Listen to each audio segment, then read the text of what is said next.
Thank you very much. Dwight, thanks for the introduction.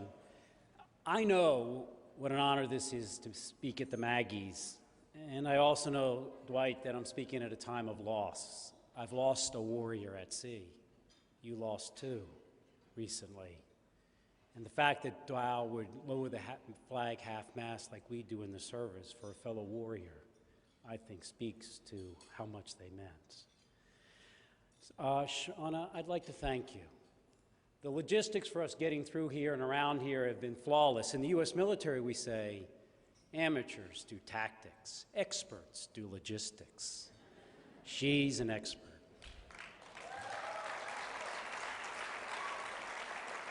I'd just like to say a couple words about your senators because they really helped our district. First, Patty Murray, what she does for vets is unbelievable. And Maria, who just spoke, I have a Boeing plant in my district. I can't go into that V-22 plant unless they bring up her name for what she's done for the workforce here. But what I most want to thank her for is making sure that in financial reform, Main Street has never been forgotten. I'd also like to say thank you to a couple other individuals here.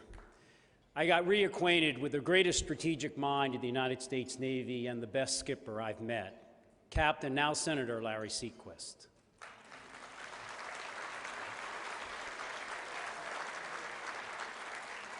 And I got acquainted with someone who's new, who made sure that after I arrived, I was constantly on the go to Olympia, Tacoma, Bremerton, Seattle, and where am I now? Seattle? And so Derek Kilmer, wow, there's somebody. And I'm glad, and I will always retain our acquaintance. And I'd like to say a couple words about the colleagues from the state of Washington that I served with for a brief period of time in the U.S. Congress. First, there's your third senator, Norm Dix. I was quite taken with the way Norm would run chairmanship of the Defense Appropriations Committee, but I'm really impressed after being here and seeing what a great chairman he is of the salmon fishermen here in this state. I'd also like to say thanks to people like Rick Larson. We discuss the Navy all the time, and the thoughtfulness of Adam Smith, who soon will be, once we regain Congress, chairman of the Armed Services Committee. Jim McDermott, a fellow naval officer. Then he went to Africa as a foreign affairs officer, where my wife has also worked. There's no one who cares in Congress more than he does for families that are vulnerable. And I know he's watching another room, the Huskies. And finally, Jay. I think you know there's nobody who walks those halls of Congress who understands about the economy of the future more than he does. He should write a book on renewable energy, and yes, I know he has. But what a stalwart, what a guy, and how fortunate you are going to be when he's the stalwart for this state, for you, for everybody, not just Democrats right here in the state of Washington. So get him elected.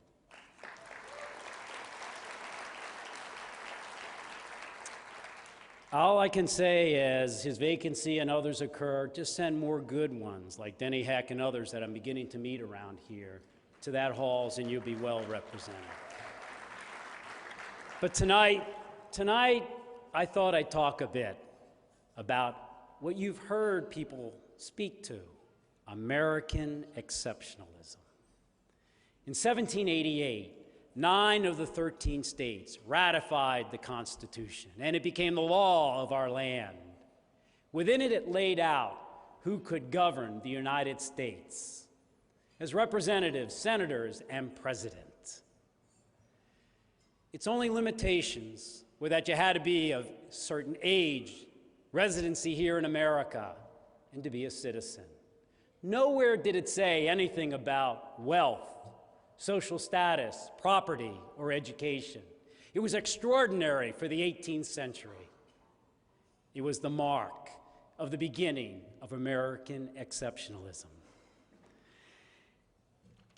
This revolutionary idea that we, the people, would govern ourselves without the prerequisites of wealth or even family dynasty, is what became the core of what would drive America and would then give a natural birth to another concept that is uniquely American, the creation of the middle class.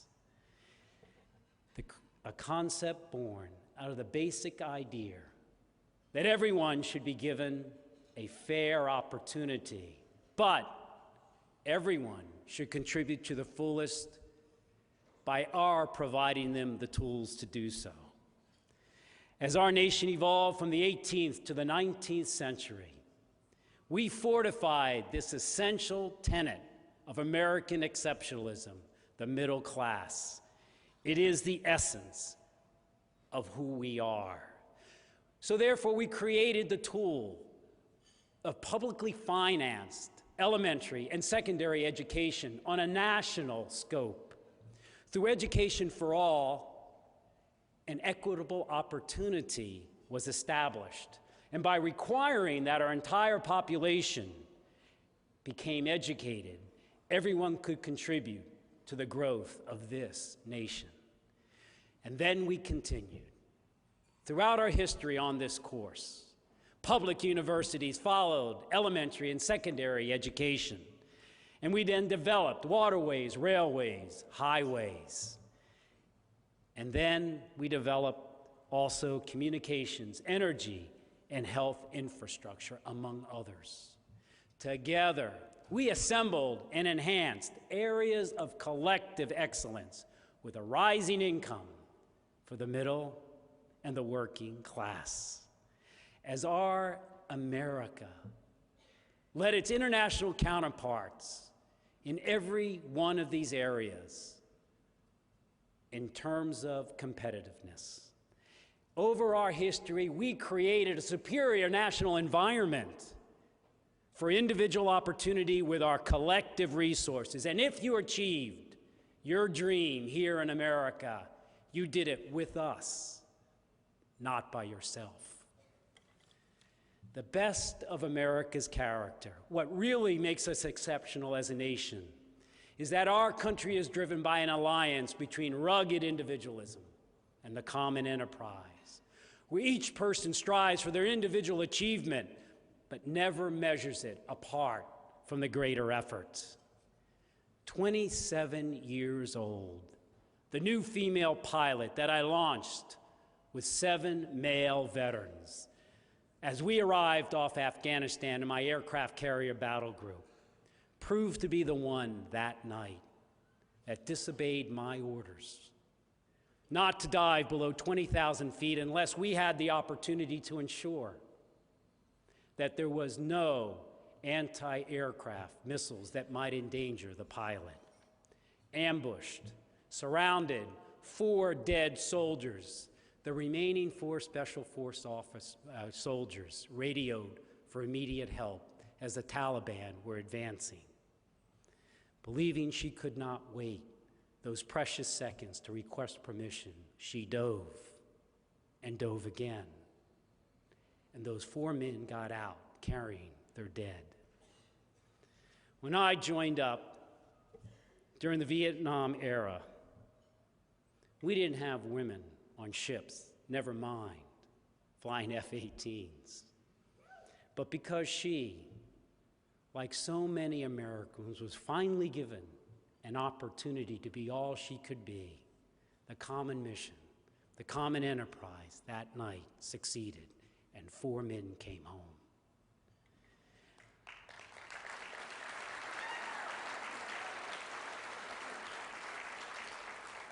Ours is the first nation ever founded on principle, not power. And our long struggle to embody the vision set by our forefathers is actually the mark of the progressive movement. Freedom, suffrage, civil rights, equalities, ideals that are not attained until they apply to all. It is why an important part of America's character is that we have always measured the wealth of our society by the number of poor, its health by its sick, its justice by its wronged. And it is why this particular time in our history is so important. And it's so vital for us to remember who we have been and who we must remain, and why those who really care about America will tie their souls to the fight for America's character today. Our national mantra has always been that we will invest and maintain a foundation so strong that anyone amongst us will have an equal opportunity to pursue their dream through individual hard work. We have seen this nation prosper because of it, and we have lived its evidence. This simple idea of a middle class has been the engine of our economy, the source of our innovation, and now throughout this globe, everyone takes it for granted that shared opportunity is shared prosperity and common wealth is common strength. Yet, because of the broad changes we do face today, there are those that would deny this experience of America over the past centuries, how we achieved our American exceptionalism. And rather than remove the barriers so that we continue our American exceptionalism, they would prevent actions needed to do so.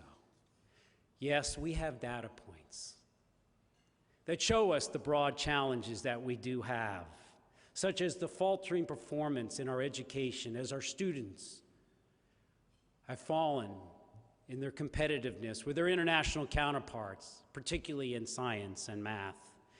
And we have seen other nations eclipse our leadership in mass transit, energy grids, renewable energy, infrastructure, wireless communications, and our infant mortality rate that is above the highest among developed nations. And we have borrowed a cumulative debt equivalent to nearly 100% of our gross domestic product. But I think that everyone here today knows what really concerns Americans. When I traveled to the 67 counties throughout Pennsylvania a few years ago, trying to determine in my own mind if I should run for the U.S. Senate against the wishes of my party's establishment, I drove into rural Potter County, past a sign that said, God's country. I stopped, I asked a farmer, how's the recession? He looked at me with a small smile and replied, not too bad. I was already hurting. People feel that the American dream, the idea that our children, based upon their efforts, will have an opportunity to do even better than their parents, is broken. In fact, we know it's broken. The collaboration of a group of researchers across the political spectrum demonstrated that for the very first time in our history, those who are in their late 30s today have not done better than their parents, the generation before them. And this study was conducted before $14 trillion and 10 million jobs were robbed out of the middle class. The common sense of a farmer could have told us that. It's the dream my father emigrated from Czechoslovakia to live here in America that's now at stake. It's our dream. The American people see challenges on every front and are afraid no one really has a plan to deal with any of them. They know the impediments to achieving their aspirations, such as the difficulty of trying to afford a college for their children, eroding the pillars of American exceptionalism as this begins to limit the opportunities of those who are not wealthy, shrinking the middle class. We become less equal, and our nation less prosperous, when fewer of us can climb the ladders of opportunity because simply there are fewer ladders with less rungs. If you believe in American exceptionalism, then you believe in providing more ladders with more rungs, so that we remain the exception to all those other cultures that failed to educate, promote equality, defended shared prosperity, avoided, yes, crushing debts, but enhanced participation, and therefore they imploded permanently. We owe our children a country that offers us the same opportunity that we inherited as individuals and as a country, one that shared a set of resources wherein every citizen contributes and we all benefit. That unique American exceptionalism, codified by our forefathers over centuries, is what we now need to fight for, or it will be destroyed. But it will take something that is absent today, and Americans know it. With 2 days to go in the election for the Senate, I hurried down a Philadelphia street. A trash truck was passing by.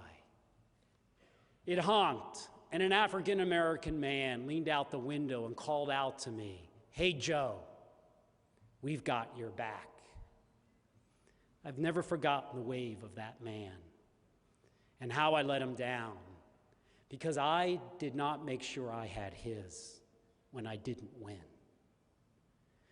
If we are to do this, we need leaders who trust us, we, the people, so that we, the people, might trust them.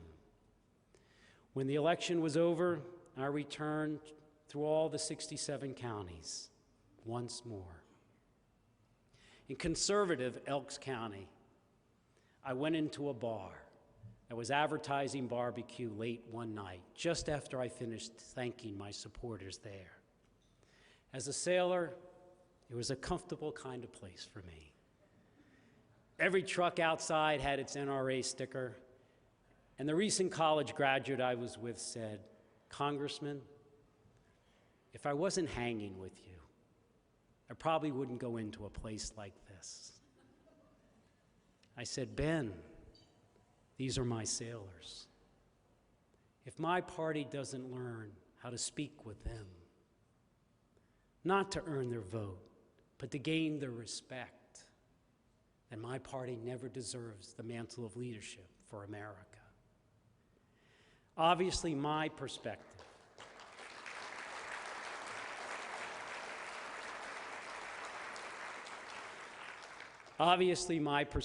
is shaped from my experience of having run for the U.S. Senate against the desires of my party's establishment, from having been part of today's revolutionary fervor. I often said as I was running as an outsider in the primary, I wasn't really alone. I had the Tea Party with me,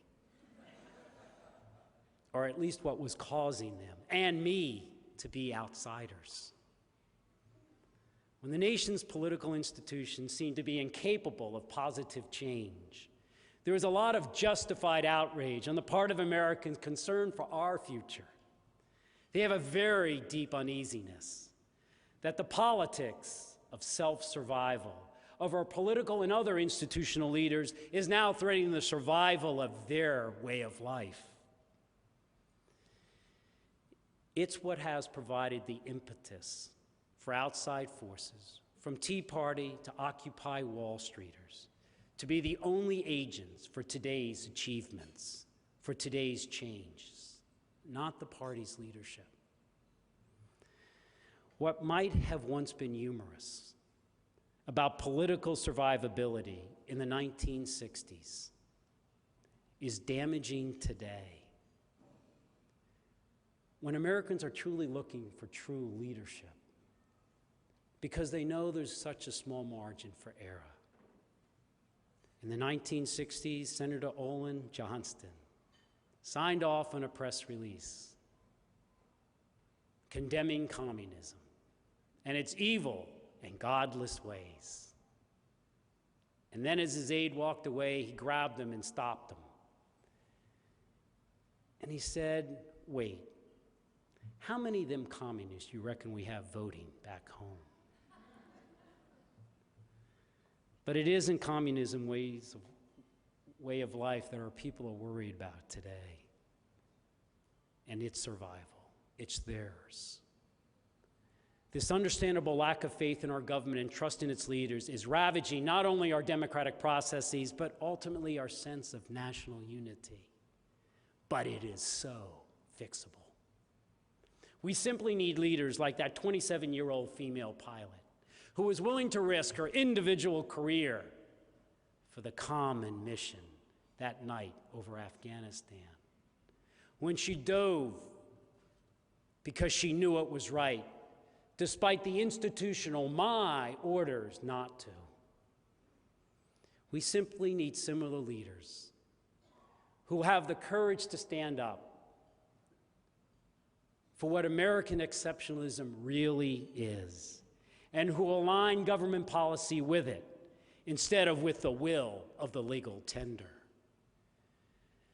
Now is the time for us to behave exceptionally, to pool our resources, for all of us to contribute, to reinforce education, not to abandon it, to repair the infrastructure, not to let it disintegrate, to rescue the poor, not to ignore them, to chart the payment of our debt, and therefore reversing the decline of the middle class if we are to sustain our republic. This is also a personal experience for me. As my then 4-year-old daughter, now 10, seemingly going on 22 some days, was being treated with chemotherapy following her brain operations. Safeguarded by the healthcare plan you provided my family in the military, we could not help but overhear social workers speaking with the parents of her hospital roommate, trying to see if their 2-year-old boy, diagnosed with leukemia, would be able to stay. For they did not have coverage like we did. My daughter will be all she can be, and this nation will be enriched by her individual achievement, thanks to our nation's collective resources. Her roommate stayed, but America almost lost him and his future support for us. I entered politics because of that experience, to pay back for the collective resources my family benefited from so that my daughter had an opportunity. Think about it. We don't provide health care in the military for everyone because we're liberal socialists. We're anything but. We do it because of the dividend that accrues to this nation with healthy, productive warriors. I hope the Attorney General here in the state of Washington would also think about that as he pursues the repeal of the health care law, making it impossible for my daughter and her roommate to get coverage later so that they might contribute to our nation. I know Jay has.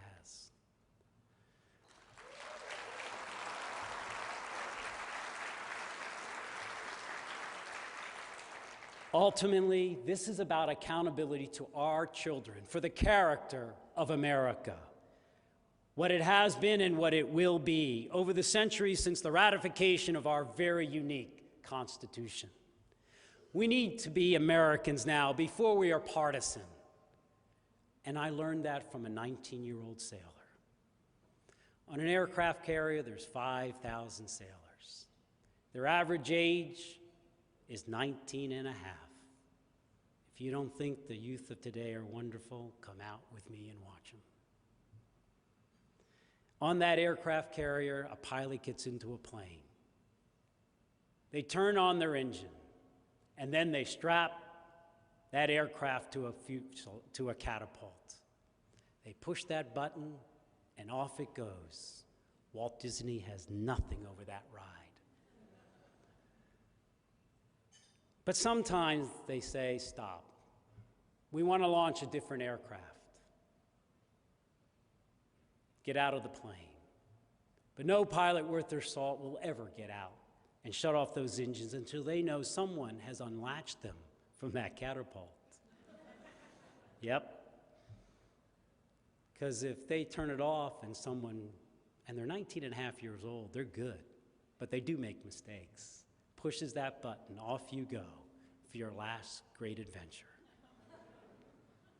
So a young 19-year-old man or woman comes out on that carrier deck, goes underneath the fuselage of that plane where the pilot cannot see, and unhooks the plane from that catapult. And then that sailor goes to the front of the plane and looks up at the pilot and gives a very simple signal that says what a lot of people say: go ahead, trust me. I did my responsibility and unhooked you from that catapult. But then that young American does something else. They don't move until the pilot has shut off his or her engine, opened the canopy, and gotten safely on deck. And that young man and woman has said it all for any leader that Americans most want today. Go ahead. Not only am I responsible, but I'm willing to be accountable. Because if I made a mistake and you start heading overboard to your death because of me, I'm going with you to my own death.